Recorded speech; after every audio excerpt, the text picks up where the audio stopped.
The associative identity disorder is a coping mechanism that a lot of people that have been under trauma go into another alter or another personality to cope with different things that are happening in their lives.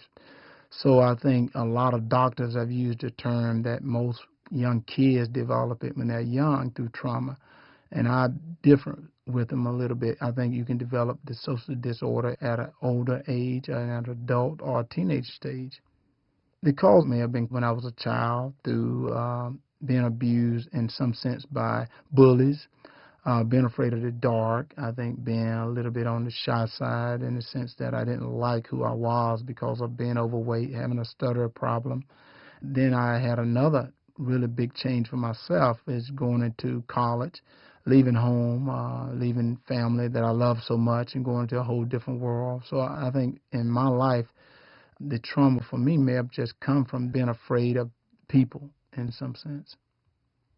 I think the social disorder give you an opportunity to cope with different trauma. So for myself, I use a lot of the fear to be able to run fast. I'll use a lot of the fear to generate great strength to go out and play in the NFL.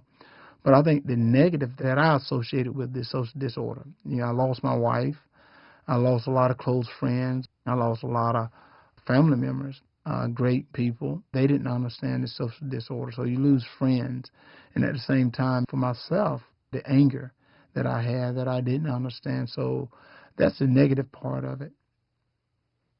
My faith and spirituality has helped me out a great deal through this whole dissociative disorder.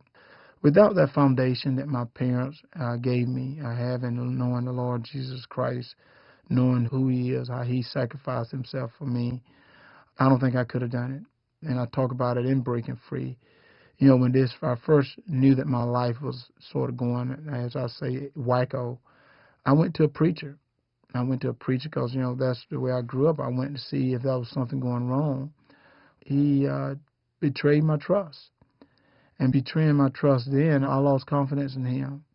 But I didn't lose confidence in my Lord Jesus. I know He's just a man, and that's what I tell people all the time, that there's people out there that may do you wrong, but, don't lose your faith. They're not going to make you lose your faith. And I fell back to another minister, Tony Evans, and I know that God has sacrificed for me. And I use that term that He's sent His guardian angels to take care of you during this tough time.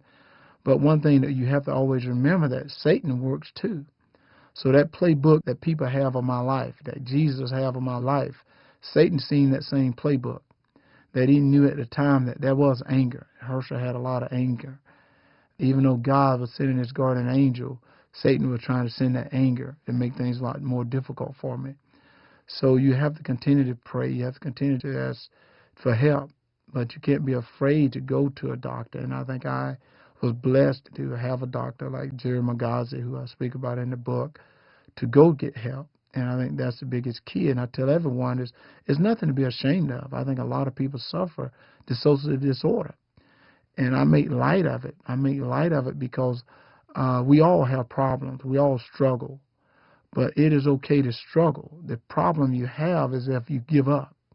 Giving up is not going to get help. Giving up is just saying, oh, I'm going to hide. I'm going to be ashamed. They've demonized dissociative disorder through the movie Sybil, through Three Faces of Eve, but that's not like it. What I say is dissociative disorder is just life, coping with trauma, coping with things, but coming out, you're okay.